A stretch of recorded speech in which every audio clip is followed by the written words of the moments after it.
Mom, but mom, no mom, please, please, please mom. Does this sound familiar to anyone? I'm sure if you're a parent, it does. I'm a full-time working mom, and the last thing I want to do after a long, draining day in the office is go home to negotiate with my toddler. Unfortunately, negotiation is unavoidable, but I'm here today to make that a little easier for you.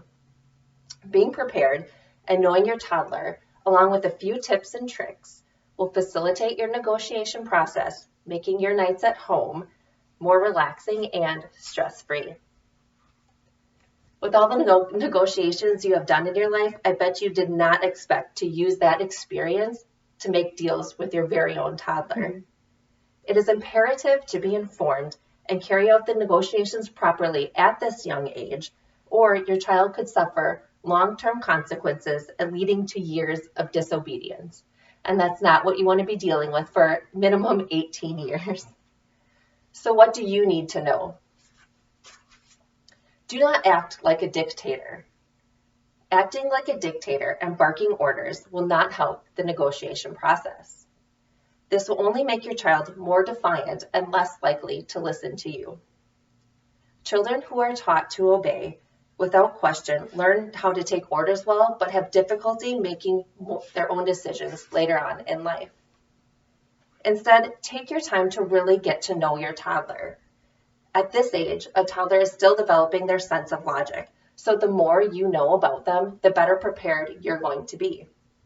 You should not expect them to fully understand what you are saying. But to help them understand, there are many things that are beneficial to know. Think about it. What makes your child angry? What makes them excited? What have you done in the past that has caused positive reactions? And review everything you can and be prepared. Knowing these details will greatly help when it is your time to negotiate. As you learn these details about your toddler, also start to look at yourself. Know that communication is key and it is important to listen instead of react. Pay attention to your child. Really listen to them and comprehend what they are saying. Show them nonverbal signs of communication like nodding your head, smiling. Show your understanding. Repeat what they have said out loud. Then respond.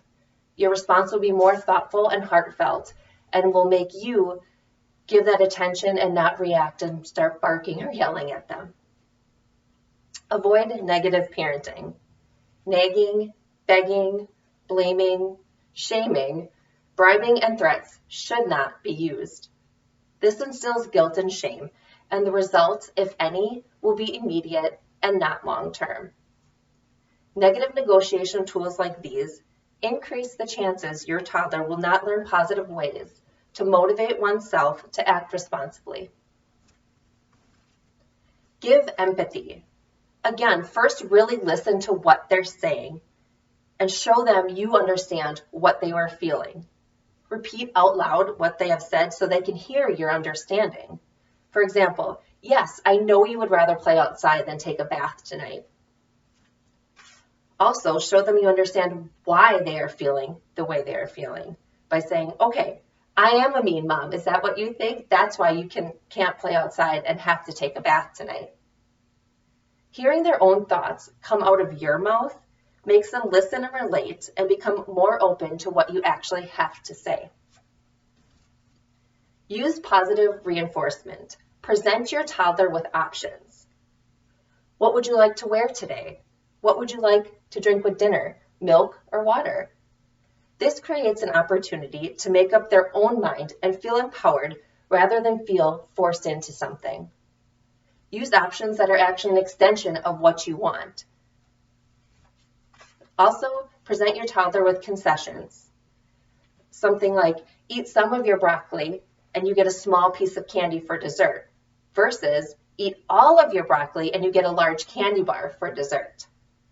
Eventually, your toddler will put 2 and 2 together and realize the more they abide, the better the reward. When your toddler listens without arguing, use appreciation and kind words, saying, I am proud of you, or I love you. Your praise will motivate your toddler to repeat the good behavior, just as we do in life, at work, at home. If your husband says thank you or great job, thanks for doing the dishes, any sense of praise and motivation really helps you want to do things better in the future. So that's a lifelong lesson that they will learn.